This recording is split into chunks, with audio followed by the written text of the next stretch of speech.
হযরত আইয়ুব আলাইহিস সালাম আল্লাহর দরবারে ফরিয়াদ করলেন, রব্বুল আলামিন সারা শরীরে পোকায় জর্জরিত হয়ে গেছে, এখন আমার জিহ্বায় পোকা ধরেছে, মাবুদ গো আমি তোমার কাছে ফরিয়াদ করি আমার জিহ্বায় পোকা দিও না, কারণ জিহ্বাটাও যদি নষ্ট হয়ে যায় তাহলে তোমার মতো আল্লাহর জিকির আমি কি দিয়া করব। হযরত আইয়ুব আলাইহিস সালাম আল্লাহ পাকের কাছে যখন এ ধরনের ফরিয়াদ জানালেন, রব্বুল আলামিন তাকে তার রোগ মুক্ত করে দিলেন, তার স্ত্রী পুত্র সব আল্লাহ রব্বুল আলামিন ফিরাইয়া দিলেন। সুবহানাল্লাহ। সুতরাং মুমিন ব্যক্তি, কোরআন শরীফে সব আছে, কোরআনের মতো শ্রেষ্ঠ ওয়াজের কিতাব পৃথিবীতে আর শুধু বোঝার দরকার। বিপদে যত বড় বিপদ আসুক, কোন বিপদে মুমিন ধৈর্য হারাবে না। হযরত ইয়াকুব আলাইহিস সালামের ছেলে ইউসুফ আলাইহিস সালামকে যখন তিনি হারায় ফেললেন, তিনি অধৈর্য হয়ে গেছিলেন নাকি? অধৈর্য হন নাই। কারণ আমি আমার বক্তৃতার সূচনায় বলেছি, আমরা কল্যাণ বুঝি না, অকল্যাণও বুঝি না। কোন বিপদ আসলে পরে আমরা হয়রান হয়ে যাই, কিন্তু বিপদের মধ্যে কল্যাণ আছে আমরা তা বুঝতে পারি না। কথা বুঝে আসছে? হযরত ইউসুফ আলাইহিস সালামকে কুয়ার ভিতরে ফেলে দেওয়া হলো। 11 ভাই মনে করেছে কুয়ার ভিতরে ফেলে দিয়া ইউসুফ আলাইহিস সালামকে মেরে ফেললাম, কিন্তু তারা বোঝে নাই আসল কামটা কি হয়েছে। এটা তো কুয়া নয়, এটা একটা টানেল, এটা একটা সুড়ঙ্গ। একদিকে কেনান হলো তার এক মুখ, ওই সুড়ঙ্গের এক মুখ হলো কেনানে। কেনান ইউসুফ আলাইহিস সালামকে ফেলে দেওয়া হলো কুয়ার ভিতরে মারার জন্যে, কিন্তু আল্লাহ পাকের ইচ্ছা ইউসুফ আলাইহিস সালাম মরবে না। এই টানেলের অপর প্রান্ত মিশরের সিংহাসনের টানেলের এপার দিয়া ইউসুফ আলাইহিস সালামকে ঢুকালেন, অপর প্রান্তে মিশরের সিংহাসনে ইউসুফকে আল্লাহ বসায়া দিলেন। হযরত ইয়াকুব ছেলের জন্য অধৈর্য হলেন না। যখন তিনি খবর পেলেন ছেলে বাঘে খেয়ে ফেলেছে, তিনি তখন বলেছেন, ফাসাবুরুন জামিলুন আসাল্লাহু আইয়াতিয়ানি বিহিম জামিআ ইন্নাহু হুয়াল আলিমুল হাকীম। ফাসাবরুন জামিল, আমি উত্তম ভাবে ধৈর্য ধারণ করলাম, এবং আমি বিশ্বাস করি আল্লাহ রাব্বুল আলামিন আমার হারানো সবকিছু আমাকে ফিরায় দিবেন। বহু বছর পর যখন হযরত ইউসুফ আলাইহিস সালাম প্রেসিডেন্ট হয়েছেন মিশরের, 11 ভাই গেল সেখানে সাহায্য আনার জন্য। সেই ঘটনা তো শোনাবো না, এমনি বলে যাচ্ছি। এরপরে তিনি তাদেরকে পরিচয় দিলেন, ওরা ভয় পেয়ে গেল। তিনি বললেন, ভয়ের কোনো কারণ নাই, লা তাসরিবা আলাইকুমুল ইয়াউম, আজকে আমি কোনো প্রতিশোধ তোমাদের নেব না। সুবহানাল্লাহ। এর নাম পয়গম্বর, এর নাম কি? আল্লাহর নবী। আমি আজকে কোনো প্রতিশোধ তোমাদের নেব না, তোমরা যাও। পিতার অবস্থা তিনি জানলেন, কাঁদতে কাঁদতে পিতার চোখ দুটো নষ্ট হয়ে গেছে ইয়াকুব আলাইহিস সালাম। হযরত ইউসুফ আলাইহিস সালাম বললেন, যাও। নিজের জামাটা খুললেন, গায়ের জামা খুলে বললেন, ভাইরা আমার এই জামা নিয়ে যাও, আর আমার আব্বার চোখের উপরে এই জামাটা রেখে দিও। ছেলেরা যখন হযরত ইউসুফ আলাইহিস সালামের জামা নিয়ে মিশর থেকে রওনা করেছে, গল্প নয়, উপন্যাস নয়, আল্লাহ পাক এই কোরআন শরীফে সূরা ইউসুফে বলেছেন, জামা নিয়ে মিশর থেকে রওনা করেছেন। কোথায় মিশর আর কোথায় কেনান? কেনানে বসে হযরত ইয়াকুব আলাইহিস সালাম বলছেন, তোমরা যদি আমাকে মতিভ্রম পাগল যদি মনে না করো, তাহলে একটা কথা বলি, আমার নাকে এখন আমি ইউসুফের গন্ধ পেতেছি।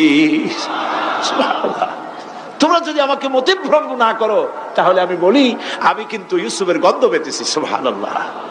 হযরত ইউসুফ আলাইহিস সালামের জামা এনে ভাইরা যখন হযরত ইউসুফের চোখের উপরে রেখে দিলেন, হযরত ইয়াকুবের দুটো চোখ সাথে সাথে আল্লাহ ভালো করে দিলেন। ফাসাবরুন জামিল, ধৈর্য ধরো। ইমানদার ব্যক্তি আশার উপরে তার জীবন বাঁচে, কারণ যত বড় বিপদ আসুক না কেন, আশ্রয় পাওয়ার একটা জায়গা আছে, তার নাম হলো আল্লাহ। নাম কি? বলেন আল্লাহ। সবাই বলেন আল্লাহ, আল্লাহ, আল্লাহ, আল্লাহ। হযরত ইউনূস আলাইহিস সালাম মাছটাকে গিলে ফেলে দিল। মাছটাকে গিলে মাটির অতল তলদেশে চলে গেছে।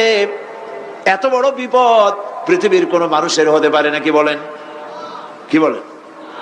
মাছের পেটের ভিতরে জানালা নাই, দরজা নাই, বেরোবার কোনো পথ নাই।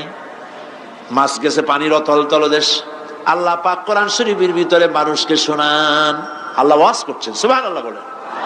আল্লাহ পৃথিবীর মানুষকে ওয়াজ করছেন, দুনিয়ার মানুষকে শোনান। আমার ইউনুস তো ধৈর্য হারা হয় নাই। ওয়াজান্নুন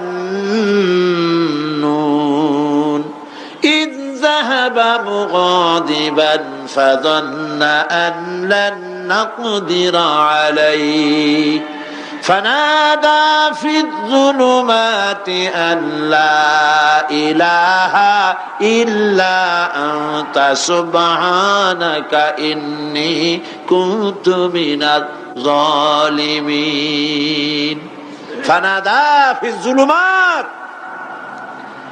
জমায়ে কাসির ত্রিবিধ অন্ধকারের ভেতর থেকে হযরত ইউনূস আলাইহিস সালাম চিৎকার মারলেন। মাছের পেটের অন্ধকার, পানির অন্ধকার, রাতের অন্ধকার, ত্রিবিধ অন্ধকারের ভেতর দিয়ে মাছের পেটের মধ্য দিয়ে ইউনূস আলাইহিস সালাম চিৎকার মারলেন। অধৈর্য হন নাই, হার্ট ফেল করেন নাই। তিনি বলছেন, পড়েন আমার সাথে, লা ইলাহা ইল্লা আনতা সুবহানাকা ইন্নী কুনতু মিনাজ জালিমিন। তুমি ছাড়া কোনো ইলাহ নাই, কোন পোষ্য নাই, মাবুদ নাই। তোমার পবিত্রতা ঘোষণা করছি, আমি জালিমদের অন্তর্ভুক্ত হয়ে গেছি। ইউনূস আলাইহিস সালাম যখন কাঁদতেছিলেন, আল্লাহ রাব্বুল আলামিন সেই কান্না শুনেছিলেন কিনা বলেন? শুনছিলেন কিনা? শুনতে পেয়েছিলেন কিনা?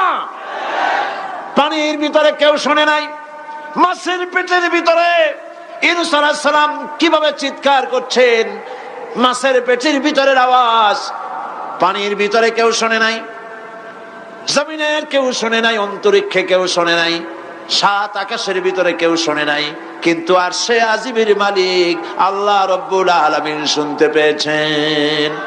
সঙ্গে সঙ্গে রব্বুল আলামিন জবাব দিলেন, ফাস্তাজাবনা লাহু ওয়া নাজ্জাইনাহু মিনাল গাম্মি ওয়া কাযালিকা নুজিল মুমিনিন। পড়েন, ফাস্তাজাবনা লাহু ওয়া নাজ্জাইনাহু মিনাল গাম্মি ওয়া কাযালিকা নুজিল মুমিনিন। আমি ইউনূসের ডাকের জবাব দিলাম। কে বলতেছেন? বড় করে বলেন, কে বলছেন? আল্লাহ, সুবহানাল্লাহ। আপনারা কি ভয় পাইছেন? ভয় পেয়েছো মুসলমান? আল্লাহ রাব্বুল আলামিন বলেন, আমি আমার ইউনূসের ডাকের জবাব দিলাম। শুধু জবাব দেই নাই, আমি ইউনূসকে তার মাছের পেটের ভিতর থেকে বাঁচায় দিলাম। মাছের পেটের মধ্যে বেদনা শুরু হয়ে গেল। এমন বেদনা হয়েছে মাছ এখন বমি না করে পারে না। কথা বুঝতে পেরেছ? মাছ এখন বমি না করে পারে না। পানির উপরে মাছ ভেসে উঠল। আল্লাহ কোরআন শরীফের ভিতরে বলছেন, মাছ সাতরায়া কিনারায় চলে গেল, ইউনূস আলাইহিস সালামকে বমি করে ফেলে দিল। ইউনূস আলাইহিস সালাম বেঁচে গেলেন। আল্লাহ পাক বলেন, শুধু ইউনূসকে বাঁচাইলাম না, বরং আমি সকলের জন্য আশার বাণী শোনাই, শোনো মুমিনেরা, ওয়া কাযালিকা নুজিল মুমিনিন। মুমিন বান্দা যারা, যত বড় বিপদ আসুক আমারে ডাকো, আমি বিপদ দিয়ে বাঁচাই দেব। সুবহানাল্লাহ। বিপদ থেকে আমি বাঁচাই দেব। আল্লাহ পাক বলেছেন, ফাইন্না মাআল উসরি ইউসরান, ইন্না মাআল উসরি ইউসরা। জেনে রাখো, দুঃখ এবং কষ্টের পরে রয়েছে সুযোগ সুবিধা, আর অসচ্ছলতার সাথে রয়েছে উদার সচ্ছলতা। যত বড় বিপদ আসছে, এই বিপদের পরে আল্লাহ পাক তার গোলামদের উপরে রহমত নাজিল করবেন ইনশাআল্লাহ।